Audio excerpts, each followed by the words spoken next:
Muy buenas tardes. El día de hoy vamos a dar inicio con nuestra clase. Eh, Vamos a tratar un tema muy, muy importante. Vamos a recalcar mucho acerca de lo que es el pecado.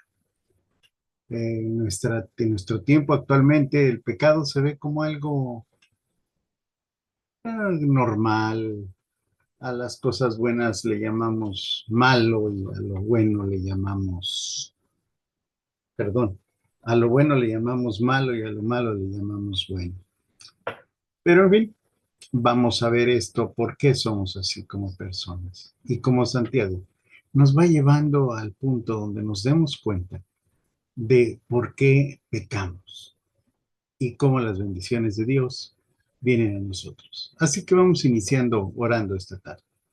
Bendito Padre Celestial, en el nombre de nuestro Señor Jesucristo te damos muchas gracias porque tú estás con nosotros, nos amas, nos bendices, nos cuidas.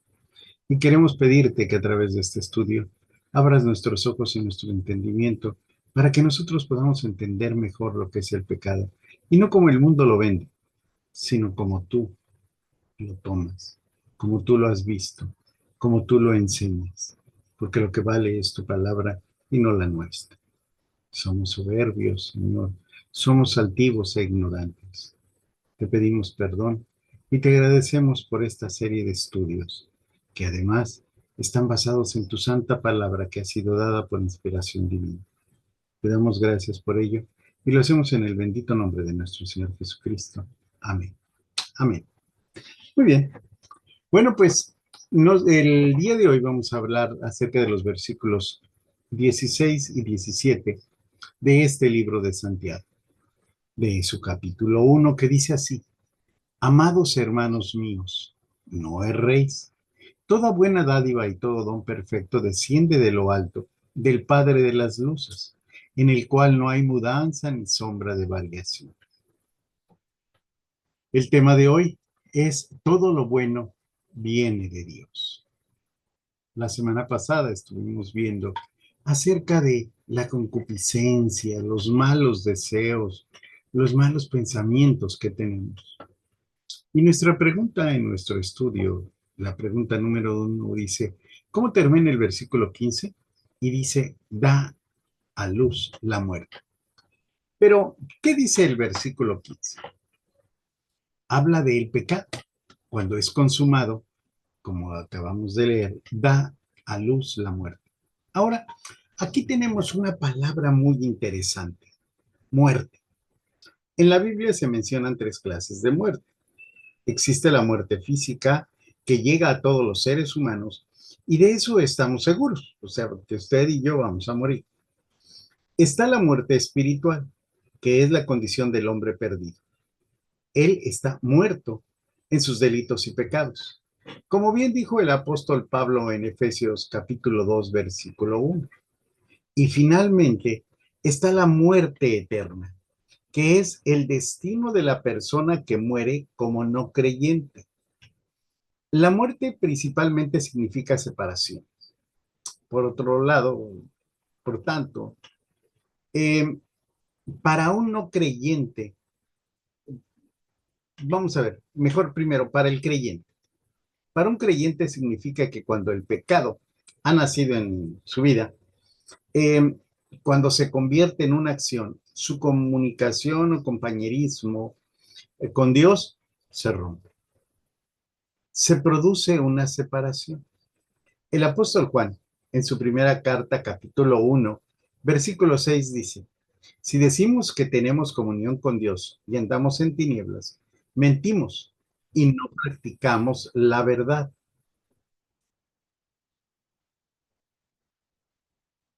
Decíamos que el capítulo 1, versículo 6 dice: si decimos que tenemos comunión con Dios y andamos en tinieblas, mentimos y no practicamos la verdad. No podemos tener comunión con Él y permitir que el pecado actúe continuamente en nuestra vida. Un gran pecado en nuestra época es el adulterio.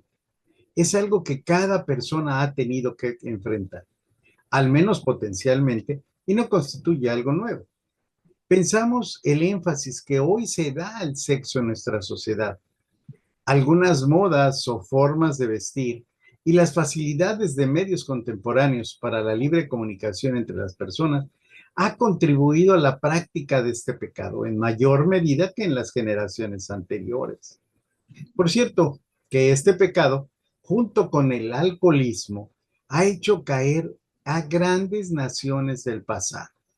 Vayamos a la historia y veamos cómo las intrigas sexuales y el alcoholismo de los gobernantes y del mismo pueblo llevaba al fracaso a las naciones.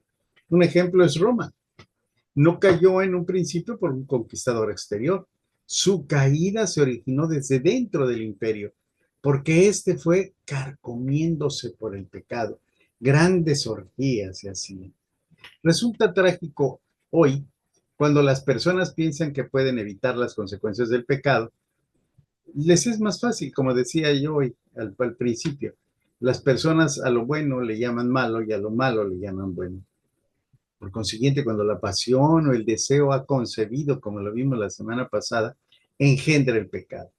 La única clase de descendiente que la pasión y el deseo pueden traer al mundo es el pecado.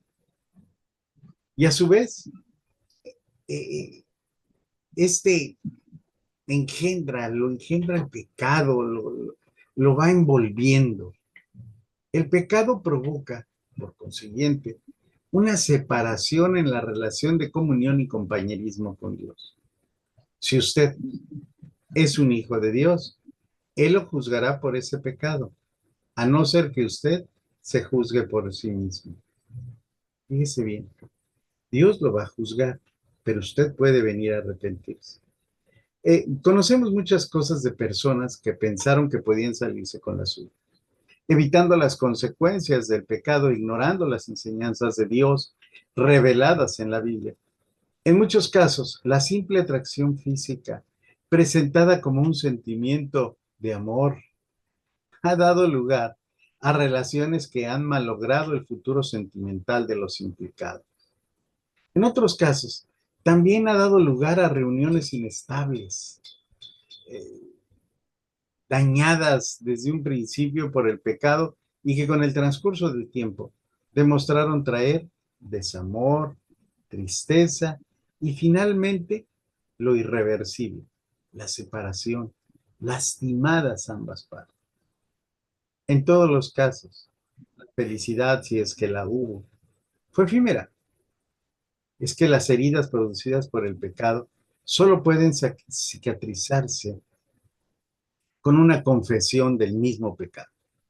Si las personas implicadas son hijas de Dios y una rectificación de toda situación, de toda relación, que no esté aprobada por la palabra de Dios, siempre lleva a esa tristeza, a ese remordimiento.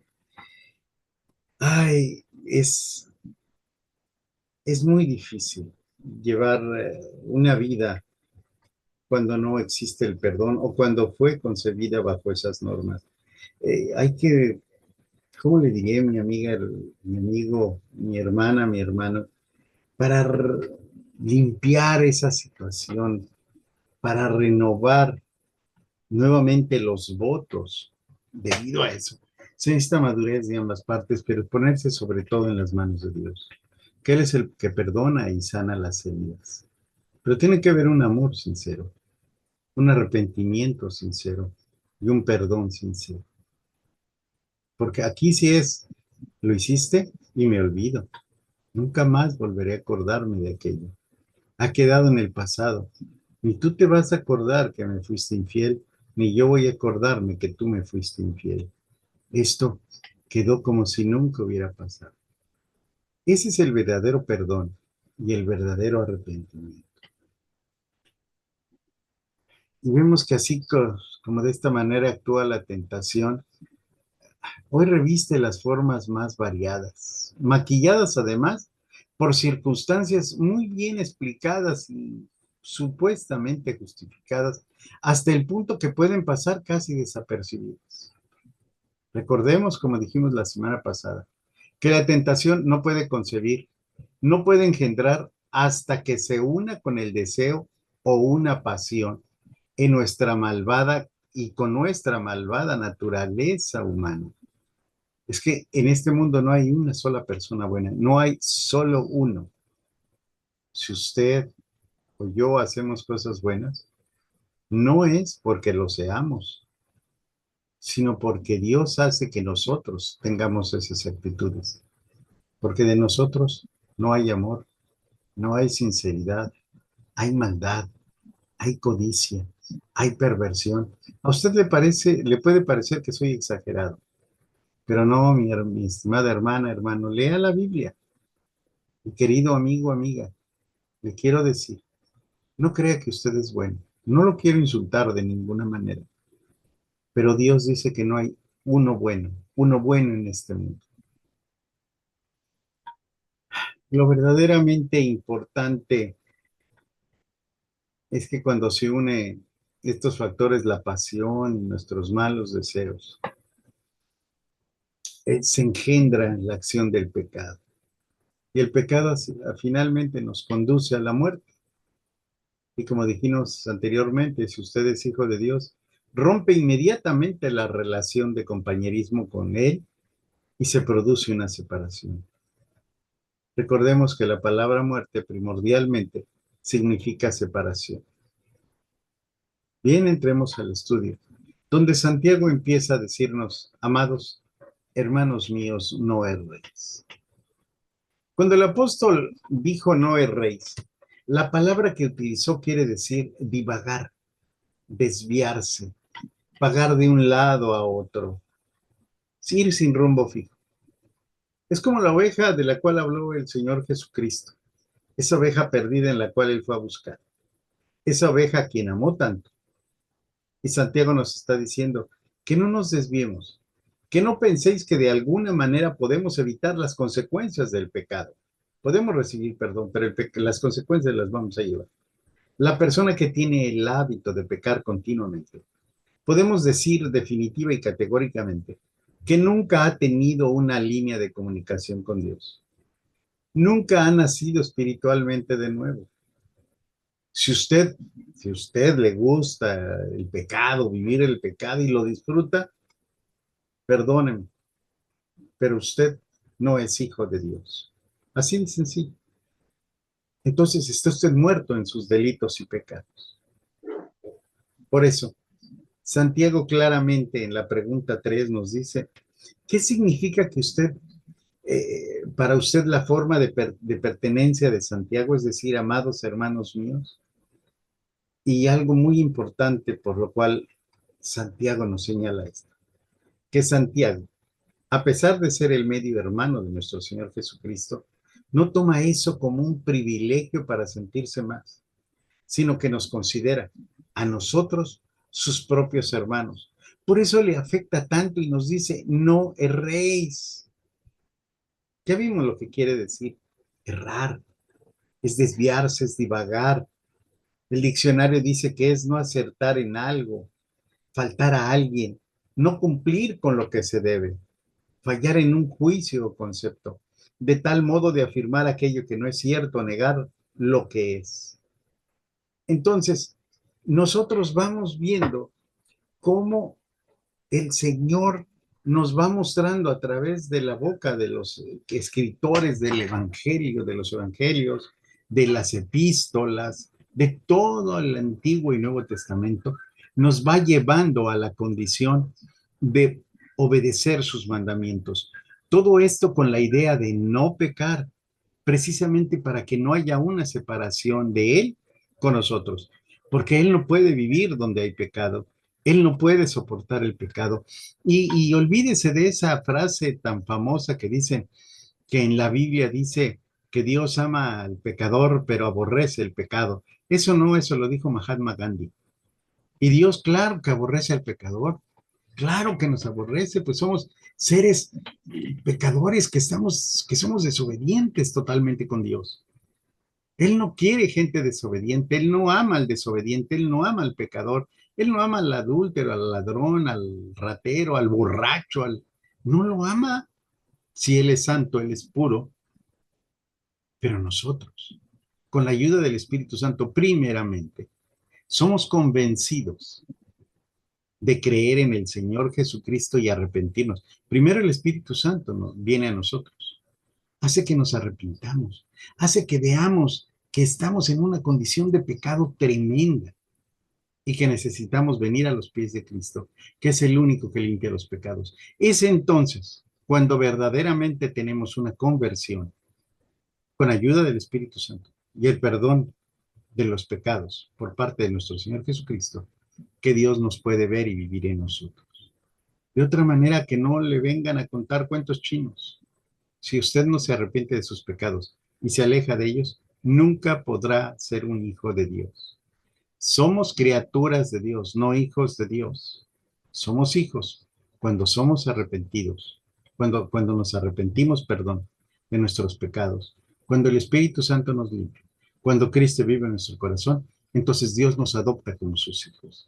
Tengamos eso en cuenta porque es tan fácil con tantos predicadores de televisión y en congregaciones donde nada más le invitan a usted que usted vale, que 5 pasos para ser felices, pero no le hablan de su arrepentimiento, no le hablan de su pecado, no quieren mencionar pecado porque la gente se les va y dejan de tener dinero, con tanta pedidera de que tienes que quedar el diezmo si no eres un siervo infiel, y lo que más les gusta es pedir y pedir y pedir y pedir dinero. Y si usted no da dinero, no es un siervo fiel, perdóneme, pero eso no quiere decir nada. El Señor nunca nos pide dinero. Cuando damos dinero para una congregación es para que esa congregación pague la luz, el pago del sueldo del pastor y arreglos, pero tampoco el Señor quiere cosas lujosas, se hacen templos y acá y sillas alcolchonadas. No caiga usted en esos errores, querida hermana y hermano, que no lo engañen, busque a Cristo, no a un predicador que le hable de cómo estar bien. Y esto nos lleva a la pregunta número 6. Dice, escriba las dos cosas que descienden de lo alto según el versículo 17. ¿Qué dice el versículo 17? Toda buena dádiva y todo don perfecto desciende de lo alto, del Padre de las luces, en el cual no hay mudanza ni sombra de variación. Entonces la pregunta nos dice, ¿de qué dos cosas descienden de lo alto? Bueno, pues desciende toda buena dádiva y todo don perfecto. Pero ¿qué dice el diccionario que es dádiva y que es don? La dádiva es una acción de dar gratuitamente. Es una cosa que se da gratuitamente. No que usted lo merezca, se da gratuito. Es un beneficio o ventaja de cualquier clase, sea patrimonio o no, que obtiene la autoridad o función pública en el delito de cohecho. Ahí viene una dádiva. Cuando usted comete un delito, cuando el juez se porta misericordiosamente, le está dando la dádiva, ¿sí? O cuando usted va a alguna oficina del gobierno con un policía y le da su mochadita, a eso se le llama dádiva, que es un cohecho. Ujú. Es un provecho propio y para un tercero. Entonces veamos lo que es dádiva. La dádiva puede ser un don, un beneficio que viene, pero también es una forma de ser corrupto. Esa es la palabra. De ser corrupto uno y ser corrupto la persona. Y el don también es una dádiva. Es un presente, un regalo. Es una gracia especial o habilidad para hacer algo. Usado también en sentido irónico. Disposición peculiar de quien es muy sociable en el trato y tiene facilidad para atraer y persuadir a los demás. Es un don de mando, podría ser. El don, hay dos cosas que las personas confunden y también personas dentro de la misma palabra, que creen conocer la palabra. Confunden el don con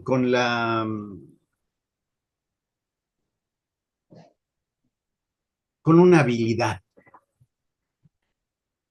A la gente le dicen, ay, qué bien cantas, ay, qué don tienes. Eso no es un don, es una habilidad. Oye, qué bien tocas la guitarra. Ese no es un don, es una habilidad. Oye, qué bien hablas. Ese no es un don, es una habilidad. Pero cuando dicen, oye, qué espiritualidad, qué confort hay en tu voz cuando cantas. Ese sí es un don. ¿Sabe por qué? Porque los dones solamente vienen de Dios.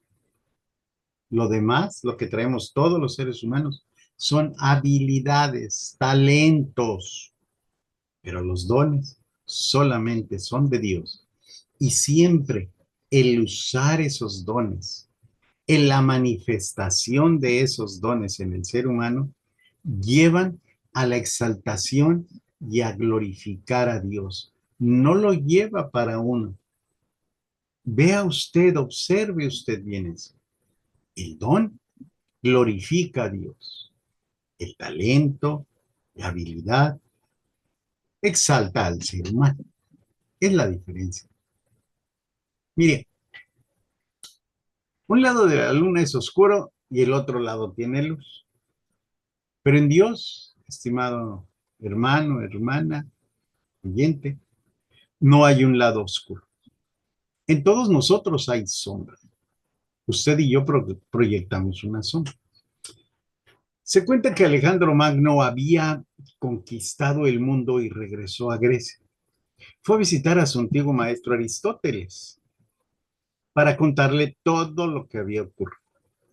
Cuando entró en la casa del maestro de Aristóteles, él en su momento estaba tomando un baño y Alejandro Magno se quedó en la entrada y le contó todo lo que había sucedido. Y después le dijo, ahora estoy preparado para darte cualquier cosa que quieras en este mundo. ¿Qué es lo que quieres? Aristóteles levantó su vista y dijo, quiero que salgas de mi luz. Es que Alejandro Magno estaba de pie en la puerta tapándole la luz del día. Y estimado oyente, eso es todo lo que cualquiera de nosotros hace. Solo proyectamos una sombra, pero no hay nada, nada en absoluto, ninguna sombra en Dios. Dios no tiene sombra, todo es luz. Entendamos esto. Dice la pregunta número 8, ¿de dónde proviene toda dádiva y don perfecto? De lo alto, del Padre. ¿A quién se le da el título de Padre? El Padre de las luces. A Dios se le dice el Padre de las luces. Y fíjese, en la pregunta número 10 ponemos tres citas bíblicas.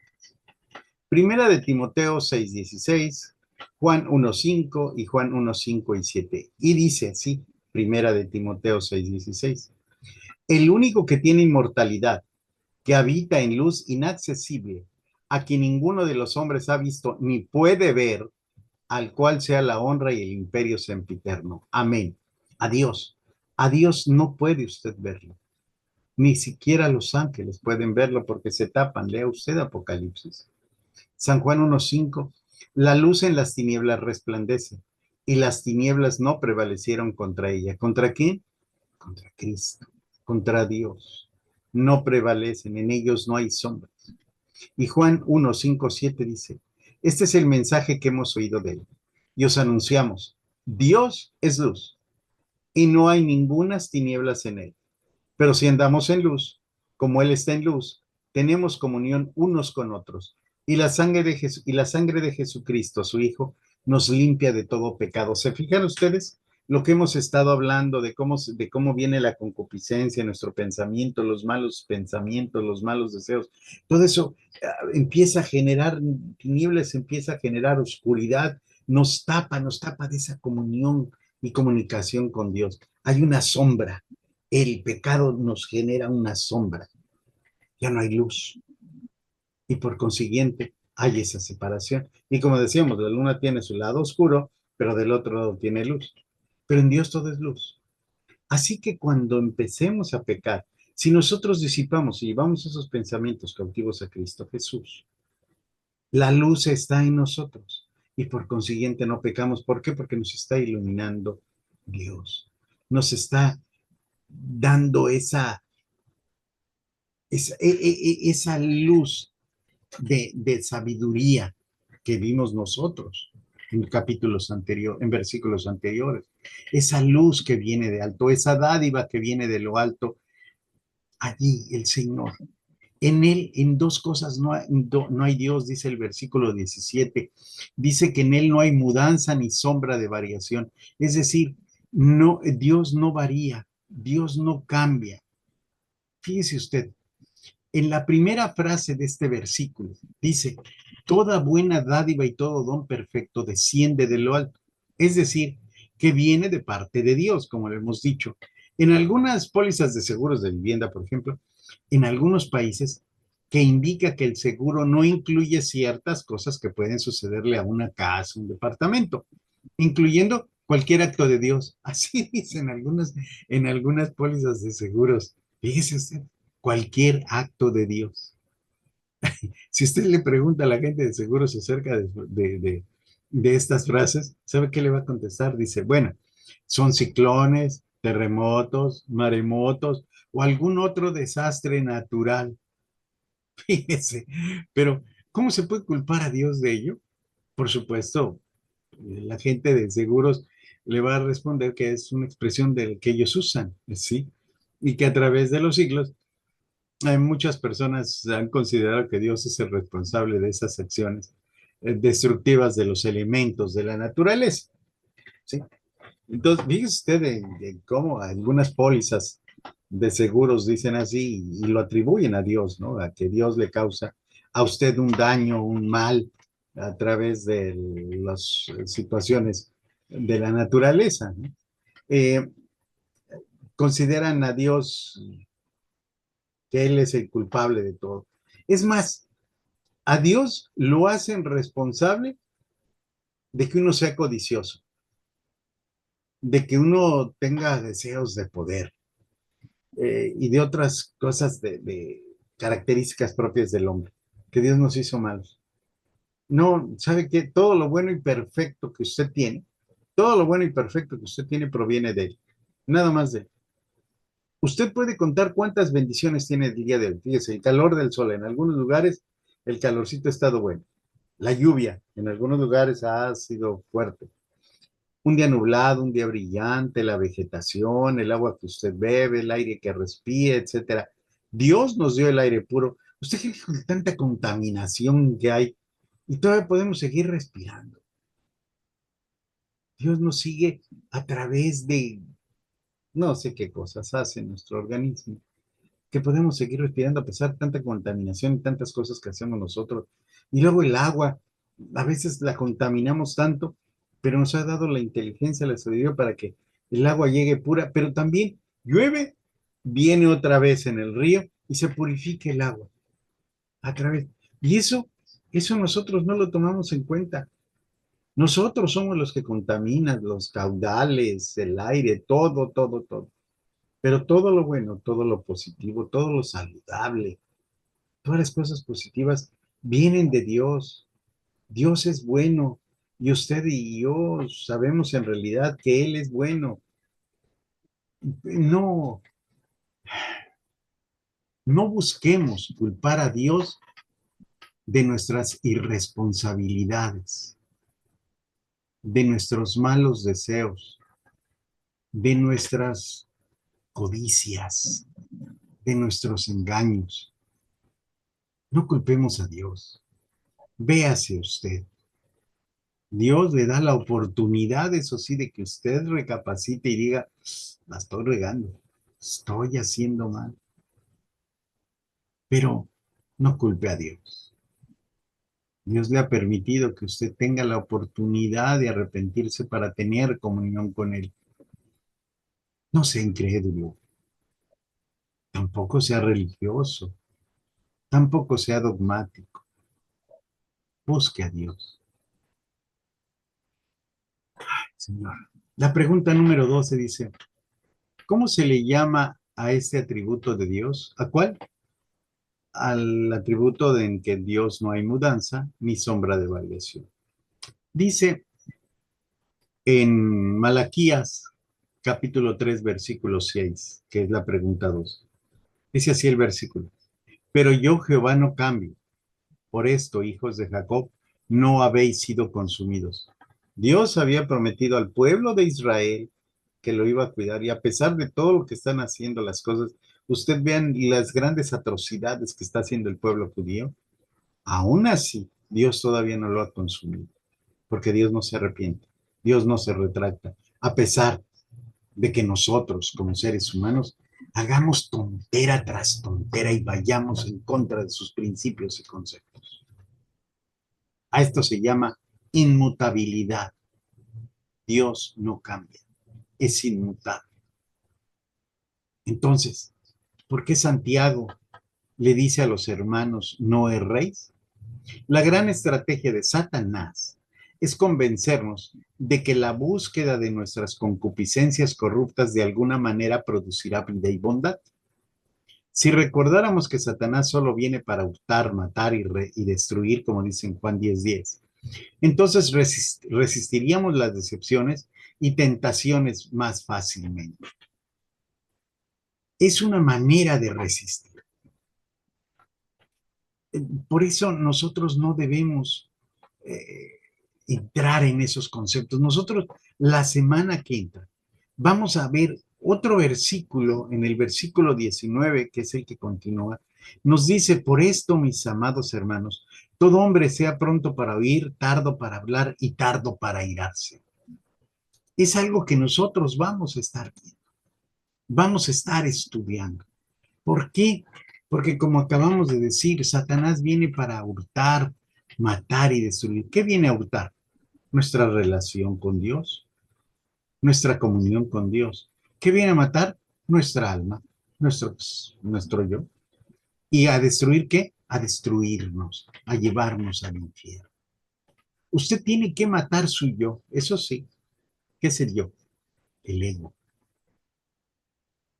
el yo soy, el yo puedo. Ay, soy una mujer empoderada. No, soy un hombre exitoso. No, mi querida hermana, hermano, amigo, amiga. Ni usted es empoderada ni es exitoso. Lo que usted ha tenido, a veces que usted confunde como éxito, es codicia, es lujuria. Porque la lujuria no nada más es ver la cuestión sexual, no. Hay lujuria en deseos de la carne, en deseos de tener, de obtener poder.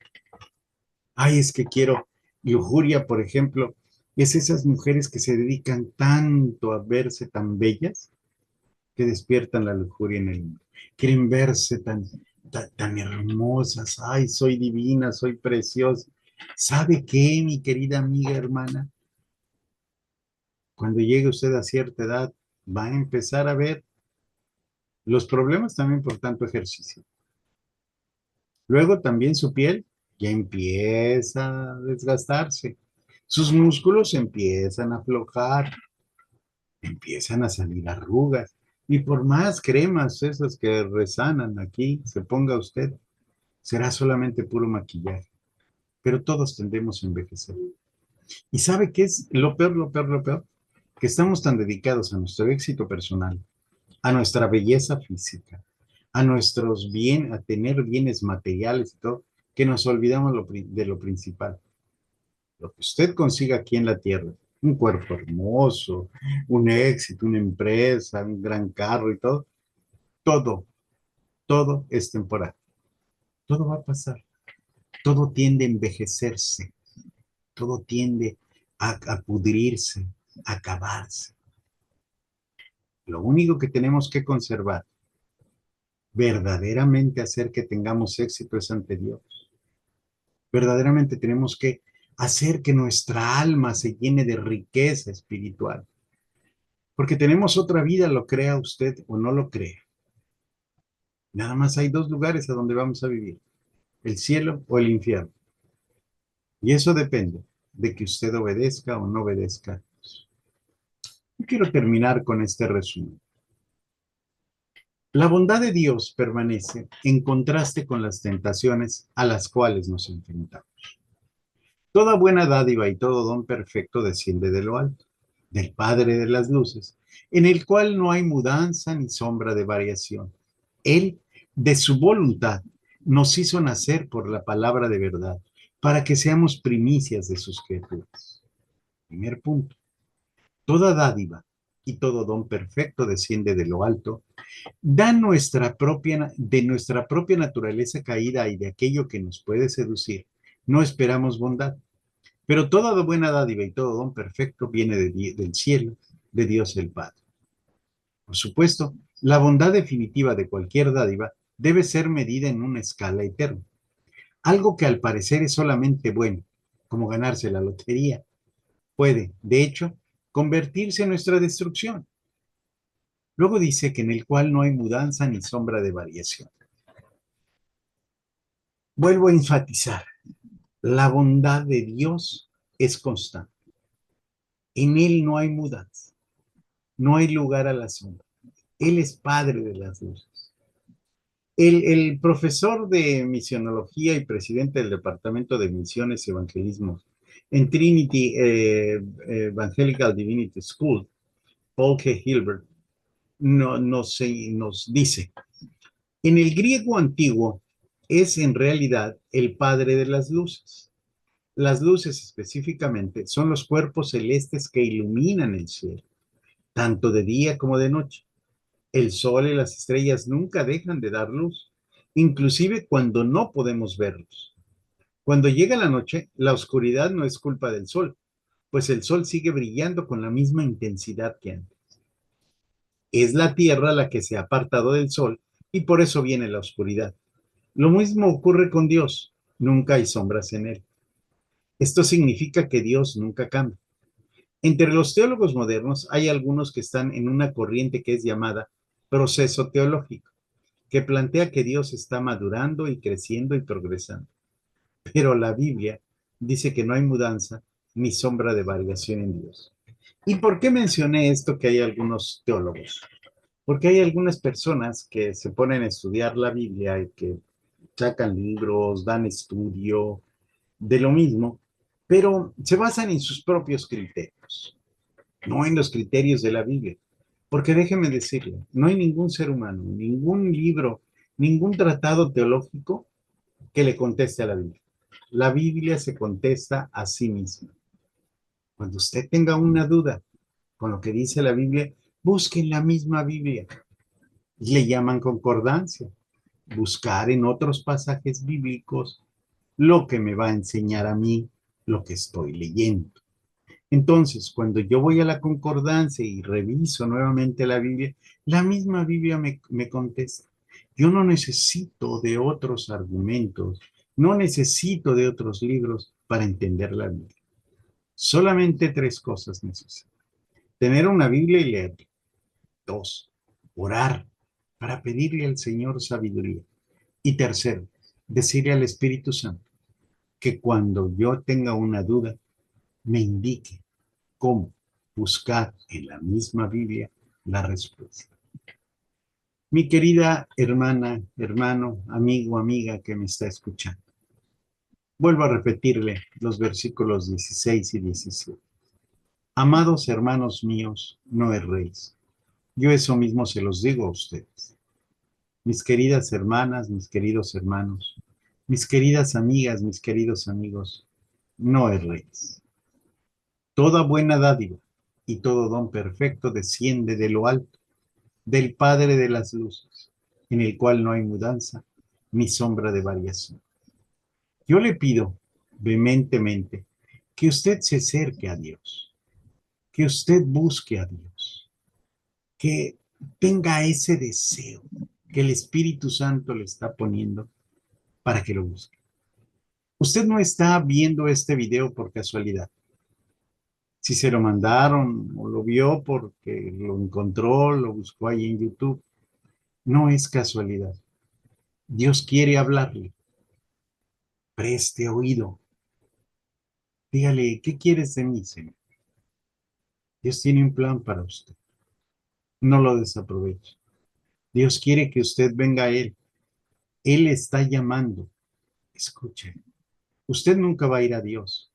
Él es siempre el que viene a nosotros. Estemos atentos cuando Él nos esté hablando. Estemos atentos cuando Él nos dice. Y ahora en las circunstancias más difíciles, más duras de su vida, en las tragedias más grandes que usted pueda pasar, ahí está Dios.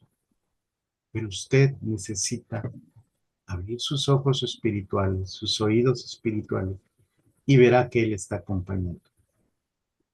Recuerde, dijo el Señor que en esta vida tendremos aflicciones, pero que Él ha vencido al mundo. Yo le doy las gracias por prestar atención a lo que hemos estado hablando. Hemos tratado de ser lo más coordinado posible en nuestras ideas y nuestras enseñanzas, pero todo basado en la Biblia. No leemos, no decimos, no comentamos nada que no se encuentre en la palabra de Dios. Le damos muchas gracias por su atención. Le esperamos ver la próxima semana, que vamos a ver por qué tenemos que ser prestos para oír, tardos para hablar y casi imposible el enojarnos, el airarnos. Pero vamos a ver qué quiere decir la Biblia con esto y cómo nos ayuda no solamente en la relación con Dios al llevar estas tres formas, sino en la relación con todas las personas con las cuales convivimos. Vamos a terminar con una oración. Dios y Padre nuestro, Dios y Padre de las luces, gracias porque tú eres inmutable. Gracias porque no cambias. Gracias porque eres el mismo ayer, hoy y siempre.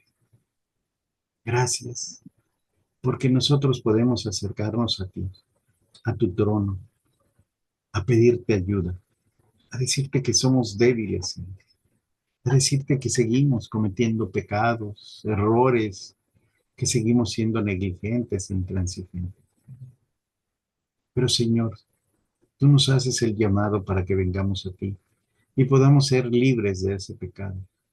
Y te decimos que ya no queremos ser esclavos del pecado, esclavos de los malos deseos, esclavos de los malos pensamientos, sino queremos vivir en libertad, en esa libertad que tú nos das, en esa libertad que tú nos ofreces, en esa libertad que está a nuestra disposición con solo hacer algo, arrepentirnos, arrepentirnos y darnos cuenta y decir y confesarte, Señor, he hecho lo malo, he hecho lo malo ante tus ojos y te vengo a pedir perdón y a pedir ayuda para no seguir cayendo y hundiéndome más. Te doy gracias por tu misericordia. Te doy gracias por tu palabra que la tengo escrita para estudiarla, para comprenderla, para buscar su bien. Gracias, Padre Santo, por la oportunidad que me das y gracias porque siempre me tienes en tu mano. Agradecidos estamos y te pido por todo aquel oyente que está con nosotros. Y lo hacemos en el bendito nombre de nuestro amado Redentor y Salvador Jesucristo, quien pagó en la cruz todas mis maldades, las que hice, las que he hecho el día de hoy y las que haré en un futuro. Gracias. Gracias por tu amor. Sí. Amén. Amén.